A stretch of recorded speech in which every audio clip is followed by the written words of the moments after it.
안녕하십니까. 서울 아카데미 1706 유동현이라고 합니다.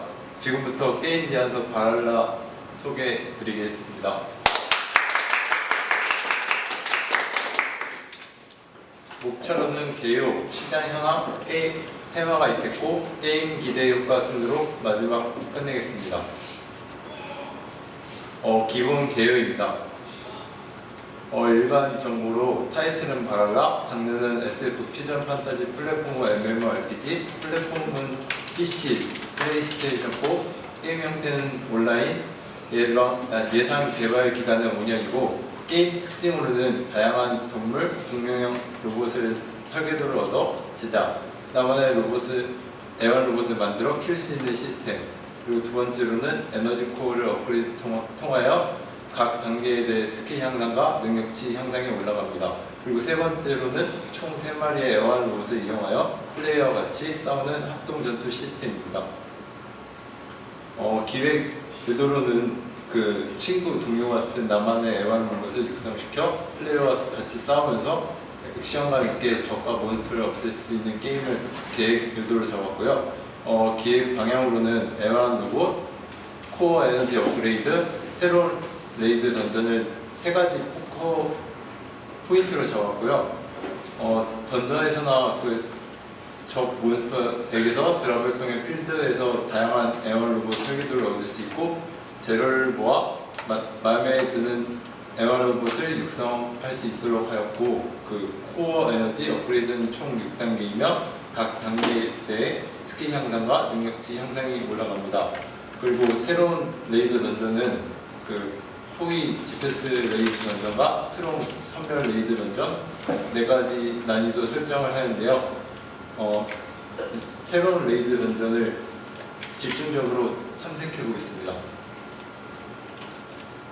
새로운 레이드 던전으로 4가지 난이도 설정은 보통, 어려움, 더 어려움, 지옥 난이도가 있고요. 그리고 호위 디펜스 레이드 던전은 오른쪽 그림에 있는 로봇을 호위하며 적들의 기술을 막아 끝까지 호위하면 승리하는 던전입니다. 그리고 스트롱 선별 레이드 던전은 중간 보스들 중 랜덤으로 로봇 3마리가 가장 센 로봇으로 출몰하며 플레이어의 로봇보다 공격력과 지형과 타이밍을 이용하여 승리하는 던전입니다. 시장 분석으로 넘어가겠습니다.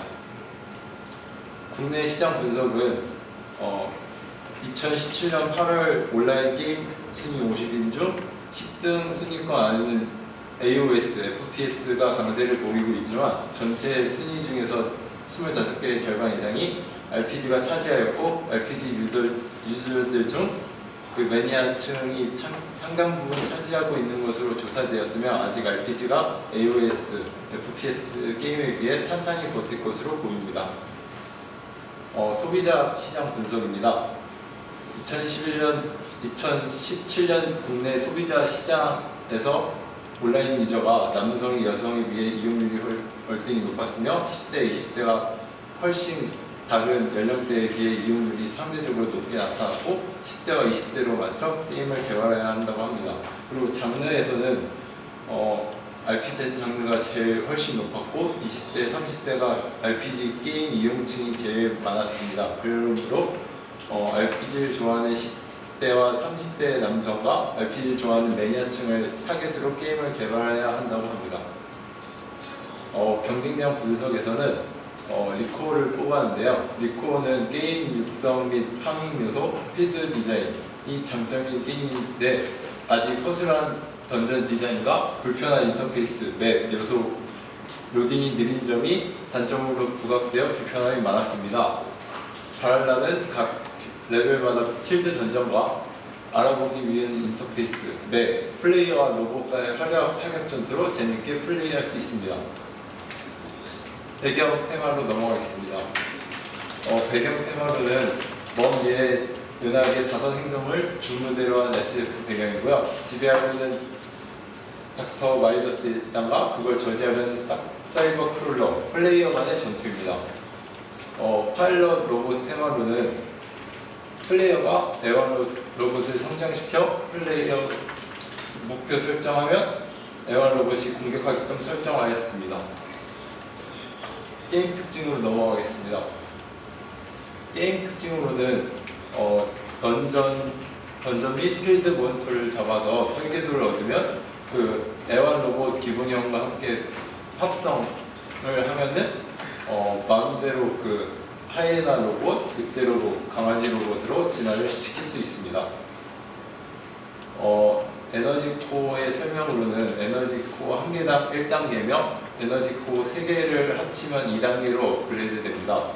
플레이어와 로봇 간의 에너지 코어 레벨 업그레이드 부과 혜택으로는 단계를 올릴 때마다 각 단계에 맞는 파츠와 코어 장착 레벨 제한이 해제되며 퀘스트나 레이드를 통해 좋은 파츠나 코어, 강화 재료, 합성 재료를 많이 얻을 수 있는 확률이 올라갑니다.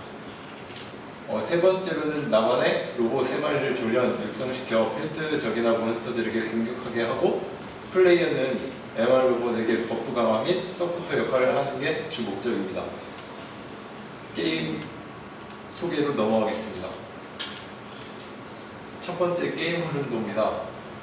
게임을 실행하게 되면 서버를 선택하게 되고 캐릭터를 생성하면서 튜토리얼을 진행하게 됩니다. 그러면서 초기 마을이 시작되게 되면서 길드 배관, 장터 상점, 창고, 잡화점, 대장간, 강화 상점을 이용할 수 있게 되고 마을에서 메인 퀘스트 및 서브 퀘스트를 받으면 그 메인 퀘스트들 중 그 채집 퀘스트가 있을 경우 필드에서 채집을 할 경우 수량을 맞출 경우 성공하여 경험치나 재화가 오르게 되고 만약 실패하면은 아무것도 없이 그냥 넘어가게 됩니다. 일정 조건이 되면은 직업 퀘스트를 통해서 전직을 할 수 있고 전직을 통해서 레이드 던전을 뛸 수 있는 기회가 주어집니다. 메인 화면 UI로 넘어가겠습니다. 메인 화면 UI는 첫 번째 맵부터 시스템 UI까지 순서대로 나열해 보았습니다. 게임 조작법 설정입니다. 게임 조작법 설정은 그 이동키는 WSAD 키, 그리고 마우스 키는 왼쪽 마우스 키는 왼쪽 공격키, 오른쪽 마우스는 방어키, 나머지 색깔별로는 그 색깔별로 키를 변경하여 나눴습니다. 게임 캐릭터 설정입니다. 게임 캐릭터는 설정을 잡은 것은 플레이어가 다양한 무기를 장착, 스킬을 이용하여 애완 로봇에 버프를 주는 것으로 캐릭터를 잡았으며 세 마리의 애완 로봇과 함께 플레이어가 몬스터, 적들에게 피해를 주면 같이 싸워 도움을 줄 수 있는 역할로 집중하였습니다. 게임 전투 방법입니다.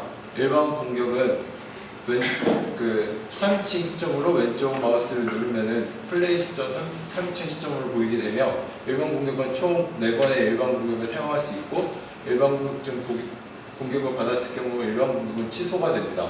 그리고 스킬 공격은 최대 3마리 이상의 합동 스킬 공격이 가능하며 옆에 있던 애완 로봇이 스킬 공격을 하고 플레이어와 애완 로봇의 합동 스킬 공격도 가능합니다. 마을입니다. 마을에서는 편리하게 로봇을 업그레이드 시킬 수 있고 강화를 시킬 수 있는 상점도 있으며 스토리, 미션 및 퀘스트를 NPC를 통해 진행 및 보상을 수령할 수 있고 창고, 잡화점 및 장비를 구매할 수 있습니다. 부분 유료화를 소개해드리겠습니다. 부분 유료에서는 그 편의성과 밑적 요소를 살리고 싶었고 편의성에서는 로봇 탄약 개수를 증가를 확장시키던가 그 인벤토리를 무게를 확장시키는 방법으로 선택하였고 밑적 요소로서는 그 로봇의 코스튬을 통해 유저들이 더 구매 의욕을 상승시키다던가 아니면 색깔을 통해서 이뻐 보이게끔 하였습니다. 게임 개발 일정에 소개해드리겠습니다.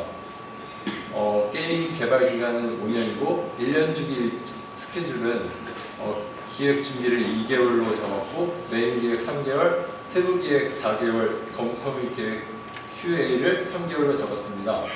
그렇게 왜 잡았냐면은 기획 준비는 게임 아이디어, 테마, 컨셉 기획을 목적으로 2개월 잡았고 메인 기획으로는 메인 기획서 및 제작 및 컨텐츠 기획으로 3개월을 잡았으며 세부 기획은 그 UI, 캐릭터, NPC, 아이템, 전투, 퀘스트, 상점 기획을 위해 넓게 하기 위해 4개월로 잡았고 검토 및 QA로 3개월로 베타 테스트를 잡았습니다. 이상으로 발표를 마치겠습니다.